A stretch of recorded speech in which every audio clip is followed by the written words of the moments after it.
বন্ধু, জীবনে চলতে চলতে হঠাৎ একটা সময় মাঝপথে এসে যেন মনে হচ্ছে আমি আর এগোতে পারছি না, চলতে পারছি না। আমি জীবনযুদ্ধে হেরে গেলাম। আমি বিগত কিছু এমন কাজকর্ম করেছি যেগুলো আমার একদমই নিজস্ব থেকে কখনো স্যাটিসফাই মনে হয়নি, এবং আমি মনে হচ্ছে হেরে যাচ্ছি। কারণ আগামী দিনে আমি যে কাজগুলো করব সেই কাজগুলো হবে না, কারণ আমার অতীতের কিছু কাজকর্মের সাথে সেগুলো কখনোই আর মেলানো সম্ভবপর না। আমি এতটা পরিমাণ নিচে নেমে গিয়েছি, এতটা হীনমন্যতায় চলে এসেছি যে আমি আর কখনোই সংশোধিত করতে পারবো না। তাই আমার শেষ, আমি আর এই কাজটা করতে পারবো না, আমার দ্বারা আর হবেই না। মোটের উপর কথা, আমাকে নিয়ে এই ধরনের কাজ করা সম্ভবপর না। আমি এখন অবসরে যেতে চাইছি, বা ওই লেভেলের কাজ আমার দ্বারাই হবে না। আমাকে অন্য কোনো কিছু কাজ করতে হবে, অন্য কোনো কিছু ওয়ের মধ্য দিয়ে আমাকে এগোতে হবে। যার ফলে আমরা তখন কি করি, নিজেদেরকে নিজেরাই অদৃষ্টের দোষ দেই, নিজের ভাগ্যের দোষ দেই, নিজেদেরকে নিজেরা আমরা আরও হীনমন্যতার দিকে ঠেলে দেই। এই ধরনের কালচারিংয়ের মধ্য দিয়ে এমন কিছু ভাবনা চিন্তা আমরা করি, অস্থিরতা হয়ে যায়। আমরা আমাদেরকে তখন নিজেদেরকে কন্ট্রোলিং করতে পারি না। আর এই আনকন্ট্রোলিংয়ের ফলে কী হয়ে যায়, আমরা নিজেদেরকেই কিন্তু বিপদের দিকে ঠেলে দিই। আমরা যখন নিজেদেরকে আনকন্ট্রোলিং করি বা আমরা কখনোই নিজেদেরকে কন্ট্রোল করতে পারি না, তখন কিন্তু আমরা নিজেদের থেকে বেরিয়ে যাই। আমরা কিন্তু আমাদের মধ্যে থাকি না, আমাদের এই অসফলতাগুলোকে নিয়ে সবসময় ভাবতে থাকি। কিন্তু আমরা এটা চিন্তা করে দেখি না যে আমরা সফলতা হতে পারবো।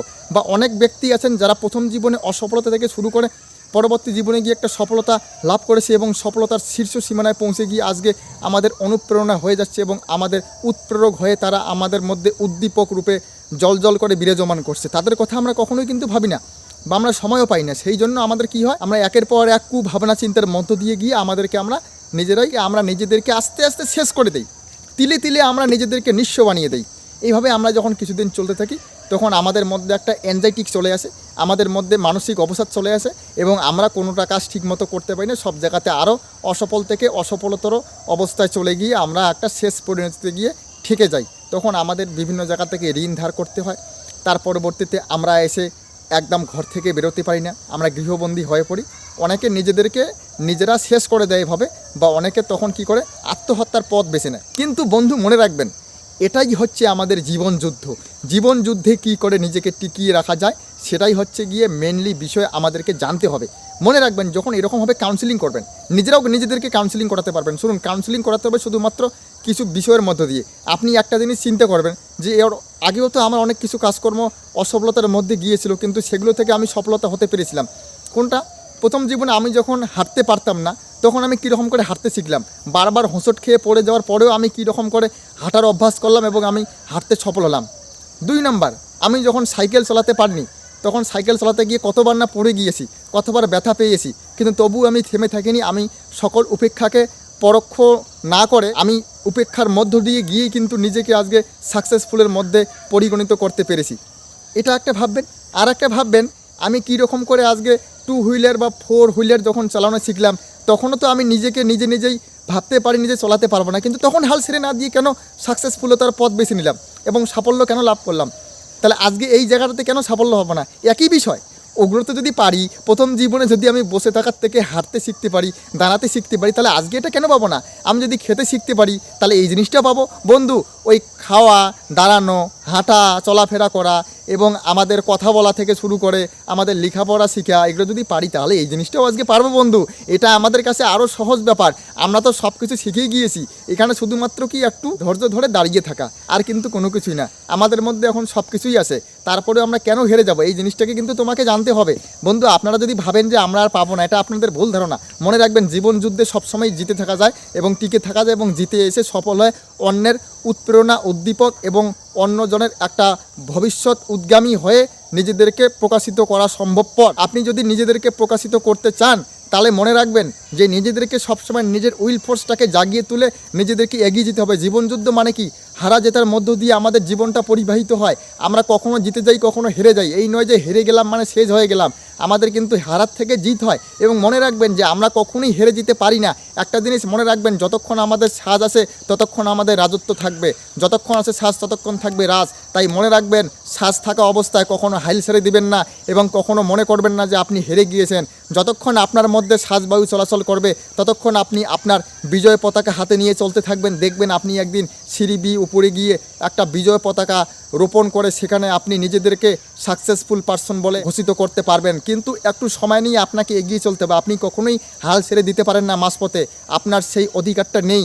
কারণ জীবন যুদ্ধে আপনাকে জিততে হবে। আপনার পরিবার আছে, আপনি কাউকে কথা দিয়েছেন বা আপনার উপর অনেকের আশা ভরসা আছে, তাই আপনি কখনোই হবে হাল ছেড়ে দিতে পারেন না। এটা আপনার একটা দায়িত্ববোধতার মধ্যে পড়ে, আপনার দায়িত্বের মধ্যে পড়ে নিজেকে জিতিয়ে রাখা। আপনি নিজেকে জিতিয়ে রাখবেন, আপনার একটা দায়িত্ব আছে। আপনি আপনাকে জেতার মধ্য দিয়ে আরও 10 জনকে জেতাবেন। আপনার জন্য অনেকের হয়তো গিয়ে চিন্তা ভাবনা আছে, আপনাকে নিয়ে অনেকের একটা আশা ভরসা আছে। তাই আপনার উপর যেমন সকলের একটা আস্থা আছে, আপনারও সকলের সেই আস্থাটাকে পূর্ণ করা একটা সর্বাঙ্গীন রূপে একটা বিশেষভাবে প্রয়োজন। আপনি কখনোই সেভাবে নিজেকে একা ফেলে দিতে পারেন না। আপনার পিছনে কিন্তু আরও 10 জন আছে, সেটা মনে রাখবেন। তাই সমস্ত কিছু চিন্তা ভাবনা করে নিজেকে জীবন যুদ্ধে উত্তীর্ণ করবেন এবং একদিন দেখবেন সফলতার শীর্ষ শিখরে গিয়ে আপনি পৌঁছতে পারবেন। মনে রাখবেন, কখনো হাল ছেড়ে দেওয়া যাবে না। আমরা প্রথম জীবনে যেরকম করে সাকসেসফুল অর্জন করতে পেরেছি, এখনও সাকসেসফুল অর্জন করতে পারবো, কিন্তু আমাদের ধৈর্যটা নেই। হ্যাঁ বন্ধু, ধৈর্যটা কেন নেই আমাদের? ধৈর্যটা না থাকার কারণ আমরা অল্পতেই ভেঙে পড়ি। ভেঙে পড়া যাবে না, আমাদেরকে সবসময় স্থির থাকতে হবে, আমাদেরকে কঠিন হতে হবে। কিন্তু হ্যাঁ বন্ধুরা, একটা কথা মনে রাখবেন, আপনি যখনই ভাববেন যে আপনি হেরে যাচ্ছেন, তখনই একটু অতীতে চলে যাবেন। আপনি কী রকম করে সেই প্রথম জীবনের দিনগুলো বসার থেকে দাঁড়ানো শিখেছেন, দাঁড়ার থেকে হাঁটা চলাফেরা করা শিখেছেন, তারপরে আপনি সাইকেল চলা শিখলেন, তারপরে আপনি মোটরসাইকেল চলা শিখলেন, তারপরে আজকে 4 চাকা চলা শিখলেন, তারপরে পড়াশোনা করা শিখেছেন আপনি, তারপরে কী রকম করে আপনি একটা ভালো জায়গাতে এসেছেন আজকে এই জায়গাটাতে। এটাই একটা ভালো জায়গা। তো আপনি যতটা পর্যন্ত এসেছেন একটা ভালোর জন্য এসেছেন, একটা ভালো জায়গাতে এসেছেন। তাই মনে রাখবেন যে আগামী দিনগুলো আরও ভালোভাবে চলা যাবে এবং জিতে থাকা সম্ভবপর। তাই চেষ্টা করতে হবে, চেষ্টা করলে অবশ্যই উত্তীর্ণ হওয়া যাবে। জীবন যুদ্ধে টিকে থাকার একটা স্বাভাবিক ব্যাপার, আমাদেরকে ফাইটিং করেই জিততে হয়। আর জীবন মানেই বেঁচে থাকা, বেঁচে থাকার নামই হচ্ছে যুদ্ধ করা। Life is journey, life is fight. যখন আমরা ফাইটিং করব তখন আমরা এগোতে পারবো, তাছাড়া কিন্তু হবে না। আপনারা সবসময় নিজেকে নিজেরাই ফাইটিংয়ের মধ্য দিয়ে এগিয়ে নিয়ে চলে জীবন যুদ্ধে উত্তীর্ণ করুন এবং জিততে থাকুন। এবং আপনার যখনই মনে হবে আপনি হেরে যাচ্ছেন, তখনই আপনি আপনার পুরনো দিনগুলোকে মনে করবেন, কী রকম করে প্রথম জীবনে আপনি অসফলতাকে পিছনে ফেলে দিয়ে সফলতার মধ্যে উত্তীর্ণ হয়েছিলেন। ঠিক তেমনিভাবে আজকের দিনেও পারবেন বন্ধু। আপনি চিন্তা করুন, অবশ্যই আপনি সাকসেসফুল হতে পারবেন। সবসময় আপনার সাথে, আপনাদের পাশে আমাদের সফলতার ইতিহাস ইউটিউব চ্যানেল রয়েছে। আমি বিক্রমাদিত্য আপনাদের সাথে এতক্ষণ কথাগুলো বললাম, আপনাদেরকে একটু মোটিভেট করলাম। যদি ভালো লাগে কথাগুলো, তাহলে অবশ্যই আমার এই ভিডিওটার মধ্যে একটি লাইক দেবেন, আপনাদের মতামত কমেন্ট বক্সের মধ্যে উল্লেখ করবেন, পাশাপাশি ভিডিওটা শেয়ার করে সকলকে দেখার সুযোগ করে দেবেন। এবং কি করবেন বলুন তো, ছোট্ট একটা কাজ করতে হবে, সাবস্ক্রাইব করে পাশে থাকা নোটিফিকেশন বেল আইকনটিকে অল অপশনে প্রেস করে দিয়ে রাখবেন। দেখা হচ্ছে পরবর্তী কোনো পর্বে এসে। ততক্ষণ পর্যন্ত ভালো থাকুন সবাই, ধন্যবাদ।